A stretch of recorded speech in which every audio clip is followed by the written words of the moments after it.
News, सच जरूरी है। शेतकरी प्रश्नावर सरकार गंभीर नाही हे पुन्हा आज स्पष्ट झालेलं आहे। सरकार आता शुक्रवारी उत्तर देईल अशा पद्धतीचं सरकारकडून वक्तव्य आलेलं आहे।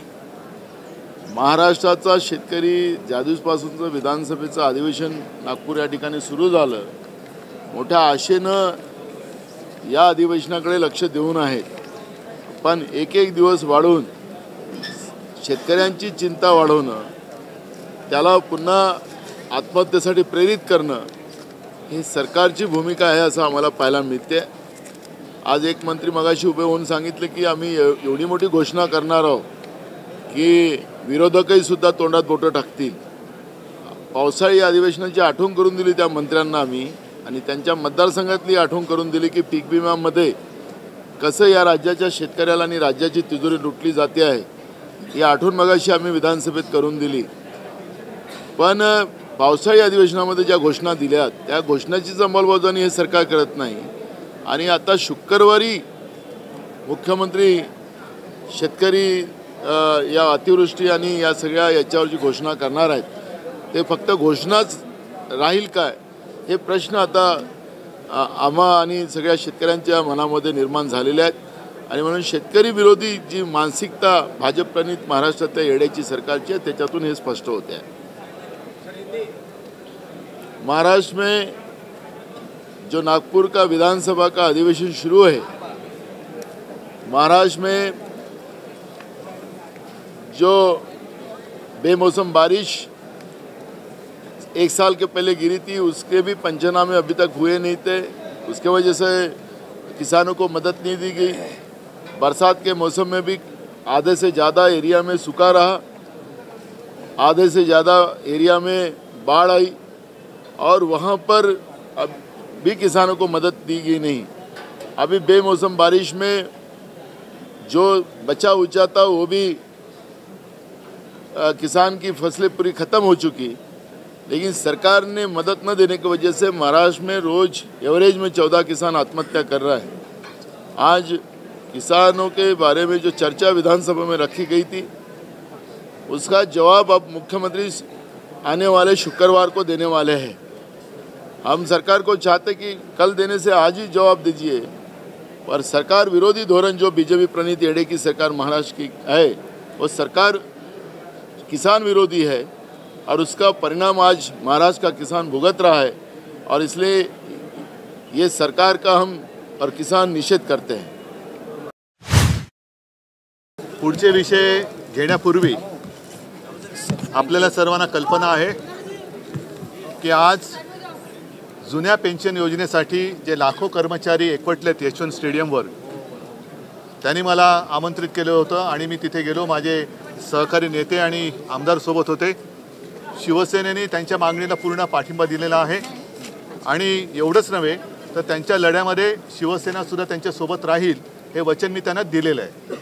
त्याच्यामुळे मला असं वाटतं की लवकरात लवकर या सरकारने निवडणुकीच्या टाईम टेबलाची वाट न पाहता यांची जी मागणी आहे जुनी पेन्शन योजना ती अंमलात आणावी, ती लागू करावी, सुरू करावी, ही त्यांच्या वतीने माझी शिवसेनेची पण मागणी आहे। त्याच्यानंतर आता पुढचे तुमचे काय प्रश्न असतील। आणखीन एक महत्त्वाचा मुद्दा असा आहे की तुमच्याच माध्यमातून मला आता कळलं, निरगुडकर साहेबांनी राजीनामा दिलेला आहे। तो राजीनामा का दिला, त्याच्यामध्ये असं म्हणतात की त्यांच्यावरती कोणी मंत्र्यांनी दबाव आणला। तर हे मंत्री कोण आहेत?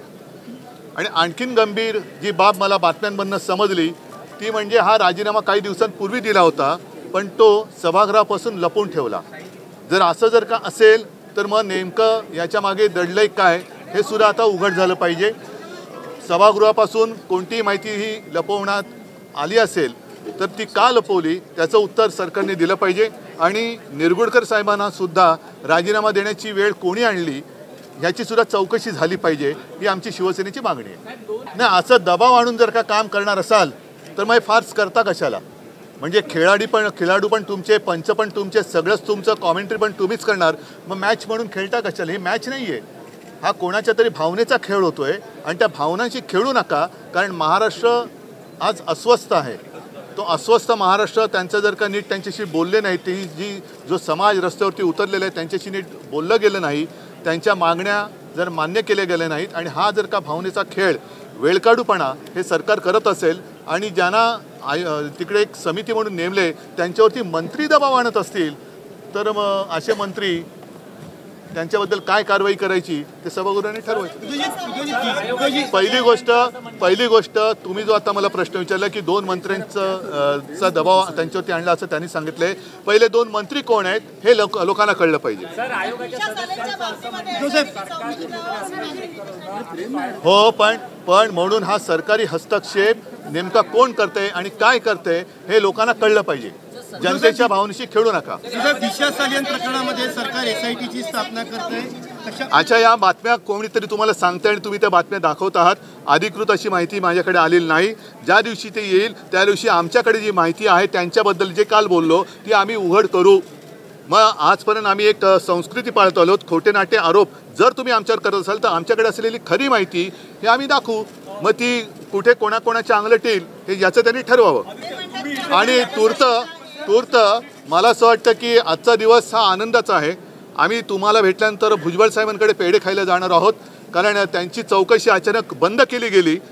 त्यांना काही दिवस, काही महिने, काही वर्ष तुरुंगात ठेवल्यानंतर जी दमदाटीनंतर चालली होती की तुम्ही जामिनावर आहात, विसरू नका. आता असं नेमकं काय, कोणता चमत्कार भुजबळ साहेबांनी केला हा आम्हाला जाणून घ्यायचा आहे. त्यांच्याकडे आम्ही आता पेढे खायला जाणार आहोत. आणि नंतर मात्र माझा विचार असा आहे की हे अधिवेशन आता 20पर्यंत वगैरे चालेल.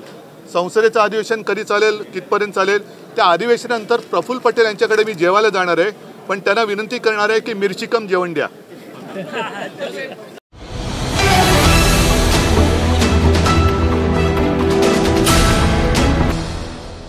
ये है MNS न्यूज नेटवर्क और आप देख रहे हैं MNS न्यूज.